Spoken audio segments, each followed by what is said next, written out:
एक आदमी ने यीशु से पूछा, मैं क्या करूं कि अनंत जीवन पाऊं? यीशु ने कहा, अपना सब कुछ बेच दे और मेरे पीछे हो ले। लेकिन वो चला गया, क्योंकि धन से भरा था उसका हृदय और खाली था उसका आत्मा। यही है मत्ती 19, जहां यीशु सिखाते हैं, मनुष्यों से नहीं, पर परमेश्वर से सब कुछ संभव है। जब यीशु ये बातें कह चुका, तो गलील से चला गया और यहूदिया के देश में यरदन के पार आया, और बड़ी भीड़ उसके पीछे हो ली, और उसने उन्हें वहां चंगा किया। तब फरीसी उसकी परीक्षा करने के लिए पास आकर कहने लगे, क्या हर एक कारण से अपनी पत्नी को त्यागना उचित है? उसने उत्तर दिया, क्या तुमने नहीं पढ़ा कि जिसने उन्हें बनाया, उसने आरंभ से नर और नारी बनाकर कहा। इस कारण मनुष्य अपने माता पिता से अलग होकर अपनी पत्नी के साथ रहेगा, और वे दोनों एक तन होंगे।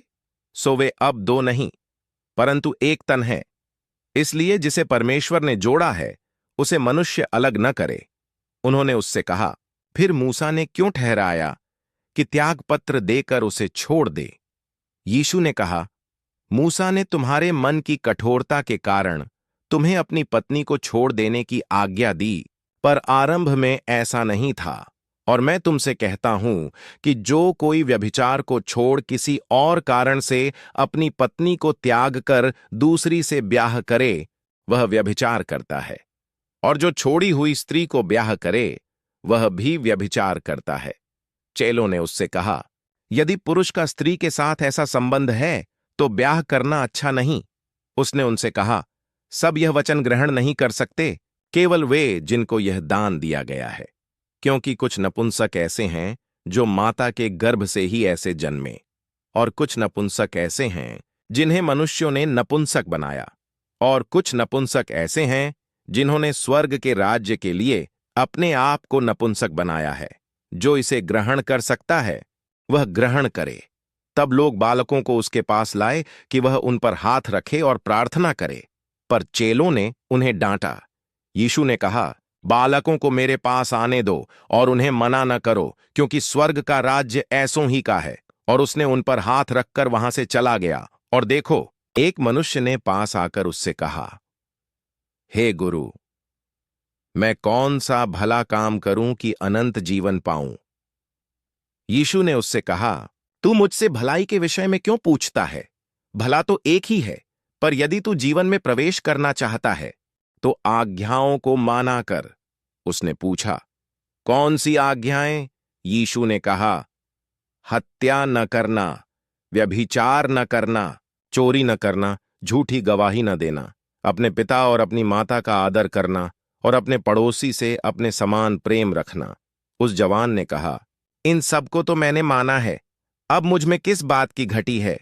यीशु ने कहा, यदि तू सिद्ध होना चाहता है, तो जा, अपना माल बेचकर कंगालों को दे, और तुझे स्वर्ग में धन मिलेगा, और आकर मेरे पीछे हो ले। पर वह जवान यह बात सुनकर उदास होकर चला गया, क्योंकि वह बहुत धनी था।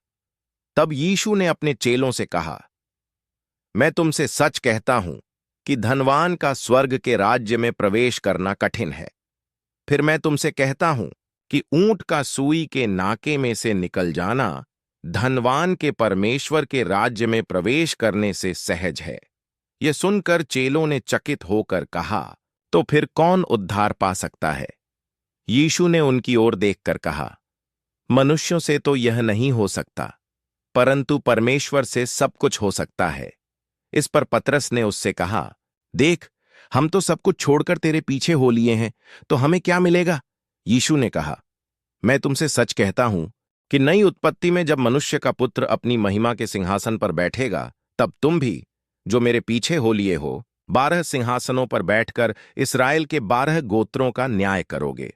और जिसने मेरे नाम के लिए घरों, भाइयों, बहनों, पिता, माता, बच्चों या खेतों को छोड़ दिया है, उसे 100 गुना मिलेगा, और वह अनंत जीवन का अधिकारी होगा।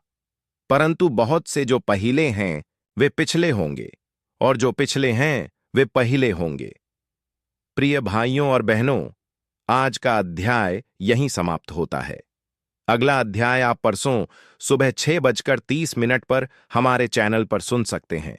अगर आपने अभी तक हमारा चैनल सब्सक्राइब नहीं किया है तो कृपया सब्सक्राइब करें ताकि हर नया अध्याय आपको समय पर मिल सके। अब हम आपके लिए एक छोटी सी आशीष की प्रार्थना करेंगे।